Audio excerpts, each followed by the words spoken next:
അർജുന് വേണ്ടിയുള്ള ഷിരൂരിലെ തിരച്ചിലിന് വെല്ലുവിളിയായി കനത്ത മഴയും കാറ്റും. ഒപ്പം ഗംഗാവലി പുഴയിലെ കുത്തൊഴുക്കും. രണ്ടാം ദിനവും നാവികസേനയുടെ മുങ്ങൽ വിദഗ്ധർക്ക് പുഴയിൽ ഇറങ്ങാനായില്ല. ഒഴുക്കിന്റെ വേഗം 6 നോട്ട് എന്നാണ് നാവികസേന പറയുന്നത്. അതേസമയം സോണാർ പരിശോധന തുടരുന്നുണ്ട്. അർജുന് വേണ്ടിയുള്ള കാത്തിരിപ്പ് 11 നാളായി. മന്ത്രിമാരായ PM മുഹമ്മദ് റിയാസും AK ശശീന്ദ്രനും അല്പസമയത്തിനകം ഷിരൂരിലെത്തും.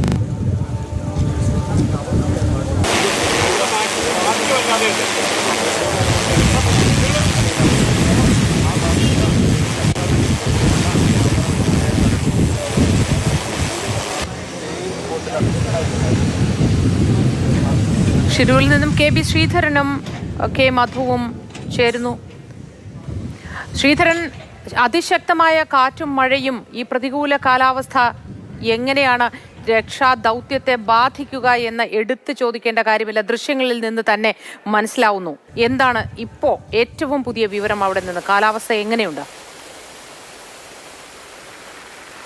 മോത്തിത, അത് നമ്മൾ വാക്കുകൾ കൊണ്ട് പറയേണ്ട, നമുക്ക് ദൃശ്യങ്ങളിൽ തന്നെ ഏതാണ്ട് വ്യക്തമാണ്. ഈ കുട പിടിച്ച് നമുക്ക് ക്യാമറയ്ക്ക് മുമ്പിൽ നിൽക്കാനാവാത്ത ഒരു അവസ്ഥയുണ്ട്. ഏതായാലും പലപ്പോഴും കാറ്റ് ആഞ്ഞു വീശുന്ന ഒരു സ്ഥിതി തന്നെയാണ്. ഇപ്പോൾ അല്പം ശമനം ഉണ്ടായിട്ടുണ്ടോ തോന്നുന്നു കാറ്റിന്. പക്ഷേ മഴയ്ക്ക് ഒരു അറുതിയും ഉണ്ടായിട്ടില്ല. ആർത്തലച്ച് പെയ്യുക തന്നെയാണ് മഴ ഇപ്പോഴും. നമ്മൾ നേരത്തെ തന്നെ ദൃശ്യങ്ങൾ കണ്ടതാണ്. നമ്മൾ ആ സ്പോട്ടിൽ പോയതാണ്. ആ സ്പോട്ടിൽ പോയപ്പോൾ തന്നെ ആദ്യം പോകുന്ന സമയത്ത് മഴയ്ക്ക് വലിയ തോർച്ചയുണ്ടായിരുന്നു. പക്ഷേ പെട്ടെന്നാണ് ഇരുട്ടടച്ച് മഴ പെയ്തത്, കാറ്റ് ആഞ്ഞു വീശിയത്. ഏതായാലും ഇത് തന്നെയാണ് നമ്മൾ ആദ്യ ദിവസം മുതൽ തന്നെ പറഞ്ഞുകൊണ്ടിരിക്കുന്ന ഒരു കാര്യം. രക്ഷാദൗത്യം അതീവ ദുഷ്കരമാണ്. പ്രത്യേകിച്ച് കാലാവസ്ഥയുടെ അപ്രവചനീയത കൊണ്ട് തന്നെ വലിയ ബുദ്ധിമുട്ട് ഈ രക്ഷാദൗത്യത്തിൽ അനുഭവപ്പെടുന്നുണ്ട്. പലപ്പോഴും നമ്മുടെ നാവികസേനയിലെ മുങ്ങൽ വിദഗ്ധർക്ക് ഈ പുഴയിൽ ഇറങ്ങി പരിശോധിക്കുന്നതിന് വലിയ പ്രതിസന്ധി ഉണ്ടാകുന്നുണ്ട്. അല്പനേരം അവർക്ക് പുഴയിൽ ഇറങ്ങാൻ സാധിച്ചിട്ടുണ്ടെങ്കിൽ അതിന് തൊട്ടടുത്ത നിമിഷം തന്നെ അവർക്ക് കരയിലേക്ക് മടങ്ങേണ്ട ഒരു സ്ഥിതി ഉണ്ടാകുന്നുണ്ട്. ഏതായാലും അത് തന്നെയാണ് വലിയ പ്രതിസന്ധി സൃഷ്ടിക്കുന്നത്. അതോടൊപ്പം തന്നെ ഇപ്പോൾ തന്നെ കാറ്റിന് വീണ്ടും വേഗം കൂടുന്ന ഒരു സ്ഥിതിയുണ്ട്. ഏതായാലും അതിന് തൊട്ടു പിന്നാലെ തന്നെ മഴ വരുന്നു. വലിയ തോതിൽ കുത്തൊഴുക്ക് പുഴയിൽ ഉണ്ടാകുന്നു. ഇതെല്ലാം വലിയ പ്രതിസന്ധിയാണ് സൃഷ്ടിക്കുന്നത്. അതുകൊണ്ട് നമ്മളിവിടെ വരുമ്പോൾ അത്യാവശ്യം വെയിലുണ്ടായിരുന്നു. പക്ഷേ ഇപ്പോഴത്തെ അവസ്ഥ എന്ത് പെട്ടെന്നാണ് ഇങ്ങനെ ഈ അവസ്ഥ ഇങ്ങനെ മാറുന്നു. വല്ലാത്തൊരു കഷ്ടം തന്നെയാണല്ലോ ഇവിടെ. ഓറഞ്ച് അലർട്ട് എന്ന് പറയുമ്പോൾ അത് നേരത്തെ പറഞ്ഞ പോലെ ചുവപ്പ് അലർട്ടിൻ്റെ മുഴുവൻ സ്വഭാവങ്ങളും കാണിക്കുന്ന ഒരു കാലാവസ്ഥയായി, ഒരു പ്രകൃതിയായി അത് മാറുന്നു എന്നുള്ളതാണ് എപ്പോഴും കഴിഞ്ഞ ദിവസങ്ങളിലൊക്കെ നമ്മൾ കാണുന്നത്. അതാണ് പ്രകൃതി അതിൻ്റെ രൗദ്രഭാവങ്ങൾ അപ്പാടെ കാണിച്ചുകൊണ്ട് മനുഷ്യനെ അക്ഷരാർത്ഥത്തിൽ മനുഷ്യൻ്റെ നിസ്സാരത ബോധ്യപ്പെടുത്തുന്ന അവസ്ഥയാണ് സത്യം പറഞ്ഞാൽ ഇവിടെ കാണാനാവുന്നത്. പക്ഷേ അതിനിടയിൽ ഇവിടുത്തെ കാര്യം ഇന്ന് പ്രധാനമായും ശ്രീധരൻ പറഞ്ഞതുപോലെ മന്ത്രിമാരെത്തുന്നു. 3 മണിക്ക് മുഹമ്മദ് റിയാസ് അല്പസമയത്തിനെത്തും. 3 മണിക്കാണ് യോഗം നിശ്ചയിച്ചിട്ടുള്ളത്, ജില്ലാ ഭരണകൂടവുമായി യോഗം. അതോടൊപ്പം തന്നെ ആ യോഗത്തിൽ മുഴുവൻ ഒരു ഏകോപന സമിതിയുടെ യോഗത്തിൻ്റെ സ്വഭാവത്തിൽ കരസേനയുടെയും നാവികസേനയുടെയും പോലീസിൻ്റെയും എല്ലാം പ്രതിനിധികൾ ഉണ്ടാകും, ദുരന്ത നിവാരണ സേനയുടെ പ്രതിനിധികളൊക്കെ ഉണ്ടാകും എന്നാണ് അറിയിച്ചിട്ടുള്ളത്. അങ്ങനെയെങ്കിൽ ആ യോഗത്തിലാണ് ഇനി ഇപ്പോഴത്തെ സാഹചര്യത്തിൽ ഗംഗാവല്ലി പുഴയിലേക്ക് നേവിയുടെ മുങ്ങൽ വിദഗ്ധർക്ക് ഊളിയിടുക അസാധ്യമാണ് എന്നൊരു സാഹചര്യമുണ്ട്. പക്ഷേ ആ മുങ്ങൽ വിദഗ്ധരെ സംബന്ധിച്ചിടത്തോളം അവർക്ക് പരിചിതമാണ് ഒഴുക്ക്. പക്ഷേ ഇത്രയും വലിയൊരു കുത്തൊഴുക്കിലേക്ക് എടുത്തു ചാടേണ്ടതില്ല എന്നുള്ളതാണ് അവർ ഇപ്പോൾ കൈക്കൊണ്ടിട്ടുള്ള നിലപാട്. ഡൽഹിയിൽ നിന്നാണ് തീർച്ചയായും ഇതിൻ്റെ തീരുമാനങ്ങൾ വരാനിരിക്കുന്നത്. മേജർ ജനറൽ ഇന്ദ്രപാലൻ്റെ നേതൃത്വത്തിലുള്ള സംഘം ഇന്നലെ എടുത്ത ചിത്രങ്ങൾ അത് വേണ്ടത്ര വ്യക്തമായില്ല എന്ന ഒരു നിരാശ അവർക്കുണ്ട്. അതിൻ്റെ കൂടി തുടർച്ചയായാണ് നിരന്തരം ഡ്രോൺ ബേസ്ഡ് ആയിട്ടുള്ള ഒരു പരിശോധന നടക്കുന്നത്. അപ്പോഴും ഇന്ന് തുടർച്ചയായി ചിത്രങ്ങൾ എടുക്കുന്നു. ഓരോ ചിത്രത്തിലും എന്തെങ്കിലും പുതിയത് കിട്ടുമോ? ക്യാബിൻ എവിടെ? അർജുൻ്റെ സാന്നിധ്യമുണ്ട്. നേവി രാവിലെ മുതലേ പറയുന്ന ഒറ്റ കാര്യമുണ്ട് മോത്തി, നമ്മൾ തുടക്കത്തിൽ രാവിലെ കേട്ടപ്പോഴേ നേവി വ്യക്തമാക്കിയ ഒറ്റ കാര്യമുണ്ട്. 2 മണിക്കൂർ പ്രകൃതി അനുകൂലമായാൽ ഞങ്ങൾ അർജുനരികിലേക്ക് എത്താനാവും. പക്ഷേ ആ 2 മണിക്കൂർ എപ്പോൾ കിട്ടും എന്നുള്ളത് പ്രധാനമാണ്. ആ 2 മണിക്കൂറിന് ഒരുപാട് ഒരുക്കങ്ങൾ വേണ്ടിവരും. കാരണം ഗംഗാവലി പുഴയിലെ ഒഴുക്ക് 2 മണിക്കൂറെങ്കിലും 2 നോട്ടിലേക്ക് താഴോട്ട് വരണമെങ്കിൽ അത് ഇപ്പോൾ പറയുന്നത്ര എളുപ്പത്തിലല്ല. മണിക്കൂറുകളോളം മഴ പെയ്യാതിരിക്കണം. അത് പക്ഷേ ഇന്ന് അല്പസമയം മാത്രമാണ് വെയിലുണ്ടായത്. പക്ഷേ ഉച്ചയ്ക്ക് 12:30 നമ്മളിവിടെ എത്തുമ്പോൾ നല്ല വെയിലായിരുന്നു.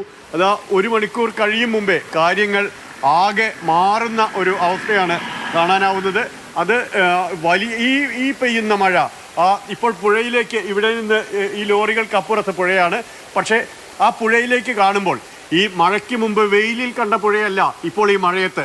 അത് കൂടുതൽ കലങ്ങി മറിഞ്ഞ് ഒഴുകി വരുന്ന ഒരു പുഴയായി മാറുന്നു. കൂടുതൽ ചുവപ്പ് രാശി കലർന്ന വെള്ളം കലങ്ങി മറിയുന്ന ഒരു പുഴയായി ഇപ്പോൾ മാറുന്നുണ്ട്.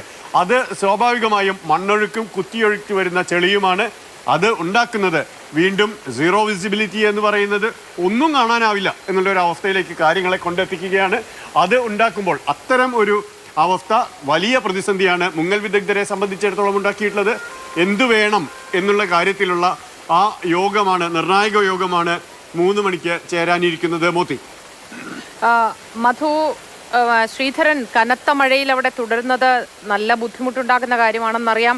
മാധ്യമ സംഘങ്ങളും രക്ഷാപ്രവർത്തകരും സേനാ അംഗങ്ങളും ഒക്കെ ഒരേ മനസ്സായി ഒന്നിച്ചൊറ്റക്കെട്ടായി നിൽക്കുന്ന ഒരു സമയമാണിത്. അപ്പോഴും ഈ പ്രതിസന്ധിയിലാണ് തെരച്ചിൽ എന്ന് പറയുന്നത് ലേശം സങ്കടമുണ്ടാക്കുന്നു. ഇനി എന്ത് എന്നറിയാത്തൊരു അനിശ്ചിതത്വം ഉണ്ട് എന്നതിൽ ഒരു ചെറിയ ആശങ്ക. തീർച്ചയായും ആശങ്ക തീർച്ചയായും ഉണ്ട് മോത്തി. കാരണം അത് 2 തരത്തിലാണ് ആ പ്രശ്നങ്ങൾ ഉണ്ടാകുന്നത്. ഒന്ന്, ഈ ഏറ്റവും പ്രധാനപ്പെട്ട ഒരു കാര്യം പറയാനുള്ളത്, ഈ ഉച്ചയ്ക്ക് ശേഷം എന്ത് വേണമെന്നുള്ളൊരു തീരുമാനം എടുക്കും എന്നുള്ളതാണ്. ആ തീരുമാനത്തെ സംബന്ധിച്ചിടത്തോളം വളരെ വേഗത്തിൽ തന്നെ അതിലേക്ക് എത്താനുമാവും. മന്ത്രിമാരെത്തുന്നു. കൂടുതൽ സംസ്ഥാനങ്ങളുമായി ബന്ധപ്പെട്ട ഇരു സംസ്ഥാനങ്ങളെയും ചേർന്നുകൊണ്ടുള്ള കൂടിയാലോചനകൾ നടക്കും എന്നാണ് മന്ത്രിമാർ പറഞ്ഞിട്ടുള്ളത്. പക്ഷേ ആദ്യം മുഹമ്മദ് റിയാസാണ് എത്തുക. റിയാസ് ഉച്ചയ്ക്ക് മുമ്പ് അല്പസമയത്തിനകം റിയാസ് ഇവിടെ എത്തും. റിയാസ് മർമ്മഗോവയിൽ ഇറങ്ങി അവിടെ നിന്ന് റോഡ് മാർഗമാണ് വരുന്നത്. AK ശശീന്ദ്രൻ വൈകുന്നേരം മാത്രമേ എത്തൂ എന്നാണ് അദ്ദേഹം പറഞ്ഞത്. അദ്ദേഹം മംഗലാപുരത്ത് ഇറങ്ങി അങ്ങനെയാണ് വരുന്നത്. അത് കുറച്ചുകൂടി ലേറ്റ് ആവും, ഒരു 9 മണിയെങ്കിലും ആകും രാത്രി എന്നാണ് AK ശശീന്ദ്രൻ അറിയിച്ചിട്ടുള്ളത്. മന്ത്രിമാരെത്തുന്നു, ഇവിടുത്തെ അവസ്ഥ നേരിൽ കാണുന്നു, ഇതുവരെ നടന്ന ഏകോപന ശ്രമങ്ങൾ, ഇതുവരെ നടന്ന പ്രവർത്തികൾ എത്രത്തോളം എന്ന് വിലയിരുത്തുന്നു, ഇനി എന്ത് ചെയ്യാനാവും എന്ന് മനസ്സിലാക്കുന്നു. പക്ഷേ അപ്പോഴും അർജുൻ എവിടെ എന്നൊരു ചോദ്യം അവശേഷിക്കുന്നുണ്ട്. അതിലേക്ക് എങ്ങനെ ചെന്നെത്തും എന്നുള്ള വഴിയറിയാതെ അക്ഷരാർത്ഥത്തിൽ നമ്മുടെ വിദഗ്ധരെല്ലാവരും അമ്പരന്ന് നിൽക്കുകയാണ്. ഈ ചെളിയിൽ പുതഞ്ഞു കിടക്കുന്ന ഈ ട്രക്കിനുള്ളിൽ, ആ ട്രക്കിനുള്ളിൽ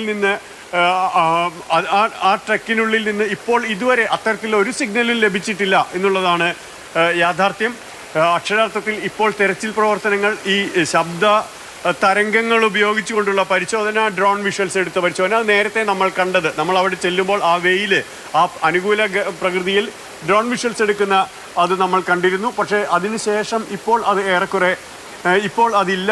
നാവികസേനാംഗങ്ങളും പുഴയിൽ നിന്ന് കരയിലേക്ക് കയറി കഴിഞ്ഞിരിക്കുന്നു. പക്ഷേ ആ പുഴയോരത്തെ മണ്ണ് മാന്തുന്ന പ്രവൃത്തി ഇപ്പോഴും തുടരുന്നുണ്ട്. ഒരു 6-7 മണ്ണുമാന്തികൾ, അതിൽ 2 എണ്ണം വലിയ നീളം കയ്യുകളുള്ള ആ യന്ത്രങ്ങൾ, അതുപയോഗിച്ചുകൊണ്ടുള്ള മണ്ണ് മാന്തി നീക്കാനുള്ള ശ്രമങ്ങൾ, അതാണ് ഇപ്പോൾ അവിടെ നടക്കുന്നത്. ആ ചെളി മാന്തി നീക്കുന്നു. അപ്പോഴും കണ്ടെടുത്ത ഇന്നലെ ഡിറ്റക്ട് ചെയ്ത 2 സ്പോട്ടുകൾ, അത് ഒന്ന് പുഴയുടെ നടുക്ക്, നമുക്കിപ്പോൾ നേരത്തെ നമ്മൾ ദൃശ്യങ്ങളിൽ കണ്ടതുപോലെ തന്നെ പുഴയുടെ നടുക്ക് ഒരു തുരുത്ത് രൂപപ്പെട്ടിട്ടുണ്ട്. ആ മൺതുരുത്തിന് അടിയിലാണോ 50 മീറ്റർ അപ്പുറത്താണ് ഈ ട്രക്ക് കിടക്കുന്നത്. കാരണം നീളത്തിലുള്ള ഒരു ലോഹ സാന്നിധ്യം, അത് ഈ ട്രക്കിൻ്റെ ഘടന അനുസരിച്ചുള്ള അത്രയും നീളത്തിൽ എന്നതുകൊണ്ട് അതായിരിക്കും എന്നുള്ളൊരു രീതിയാണ് മേജർ ജനറൽ ഇന്ദ്രപാലൻ പറഞ്ഞത്. അതിൽ വന്നടിഞ്ഞിട്ടുള്ളത്, നിരന്തരം വന്നടിഞ്ഞുകൊണ്ടിരിക്കുന്ന ഒരുപാട് സാധനങ്ങളുണ്ട്. അദ്ദേഹം പറഞ്ഞത് തെങ്ങിൻ തടികളുണ്ട്, ഒലിച്ചു വന്നിട്ടുള്ള മാവിൻ്റെ കഷ്ണങ്ങളുണ്ട്, മാവിൻ്റെ കൊമ്പുകളുണ്ട്, മറ്റ് മരക്കഷ്ണങ്ങളും അവശിഷ്ടങ്ങളും, ചേറും ചെളിയും കല്ലും മണ്ണും എല്ലാം അതിന് മീതേക്ക് നിരന്തരം വന്നിട്ടുണ്ട്. അതിൽ ഭാരം കൂടുമ്പോൾ സ്വാഭാവികമായും അത് കുറച്ചുകൂടി താഴേക്ക് ആഴ്ന്നു പോകും. അത് ഇന്നലെ അവർ പരിശോധിക്കുമ്പോൾ അതിന് താഴെയുള്ള ചെളിയിൽ നിന്നും ഏതാണ്ട് ഒരു 15 അടി പൊക്കമാണ് ജലോപരിതലത്തിലേക്ക് ഉണ്ടായിരുന്നത്. പക്ഷേ അത് ട്രക്കിലേക്കല്ല എന്ന് നമ്മൾ മനസ്സിലാക്കണം. അതിനും അടിയിൽ ചെളിയിൽ താഴ്ന്നു കിടക്കുന്നു ഇത് എന്നാണ് വ്യക്തമാക്കിയിട്ടുള്ളത്. അവിടേക്ക് എങ്ങനെ എത്തും? അവിടെ എത്തുമ്പോഴും ക്യാബിനിൻ്റെ അവസ്ഥ എന്ത്? ക്യാബിനിൽ അക്കാര്യങ്ങളെല്ലാം ഇനിയും പരിശോധിക്കേണ്ടത്. തെർമൽ ഇമേജിംഗ് ഇന്നലെ രാത്രി എടുത്തത് പരാജയപ്പെട്ടു. ഇന്ന് രാവിലെ നടത്തിയ ശ്രമങ്ങളും ഫലം കണ്ടില്ല എന്നാണ് അല്പം മുമ്പ് കിട്ടിയ വിവരം. എന്ന് വെച്ചാൽ അതിൽ മനുഷ്യ സാന്നിധ്യം അവിടെ ഇല്ല എന്നൊരു വിലയിരുത്തലിലേക്ക് ഒരു പക്ഷേ നാവികസേന അംഗങ്ങൾ എത്തിച്ചേരുമോ എന്നുള്ളതും അറിയേണ്ടതുണ്ട്. പക്ഷേ അപ്പോഴും എവിടെ ആ അന്വേഷണം, ആ തെരച്ചിലാണ് ഇപ്പോഴും തുടർന്നുകൊണ്ടിരിക്കുന്നത്. ഈ പുഴയിൽ പുതഞ്ഞു കിടക്കുന്ന, ചെളിയിൽ പുതഞ്ഞു കിടക്കുന്ന ട്രക്കിനരികിലേക്ക് എത്തുക ഇപ്പോഴത്തെ സാഹചര്യത്തിൽ ഏറെക്കുറെ അസാധ്യമാവുന്നു. കാരണം കാലാവസ്ഥ ഒട്ടും അനുകൂലമല്ല.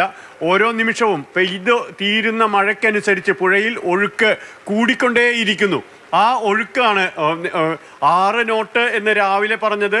അതിനുശേഷം മഴ പെയ്തു തീരുമ്പോൾ ആ വേഗം കൂടുന്നു, ഒഴുക്കിൻ്റെ വേഗം കൂടുന്നു, ഈ നദീപ്രവാഹത്തിൻ്റെ ശക്തി കൂടുന്നു.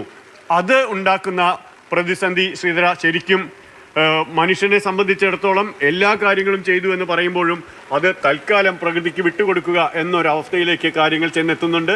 അത് പക്ഷേ എത്രത്തോളം എന്നത് 3 മണിക്ക് ശേഷം എന്ത് ചെയ്യും എന്നുള്ള കാര്യം ജനപ്രതിനിധികളും മന്ത്രിമാരും എല്ലാം ചേർന്നുള്ള യോഗമായിരിക്കും തീരുമാനിക്കുന്നത്. തീർച്ചയായിട്ടും നമ്മൾ നേരിട്ട് കണ്ട ദൃശ്യങ്ങൾ തന്നെ അത് വ്യക്തമാണ്. ഒരു കാരണവശാലും പുഴയിലേക്ക് ഇറങ്ങാൻ അനുവദിക്കില്ല എന്ന വാശിയോടുകൂടി തന്നെയാണ് പുഴ ഒഴുകിക്കൊണ്ടിരിക്കുന്നത്.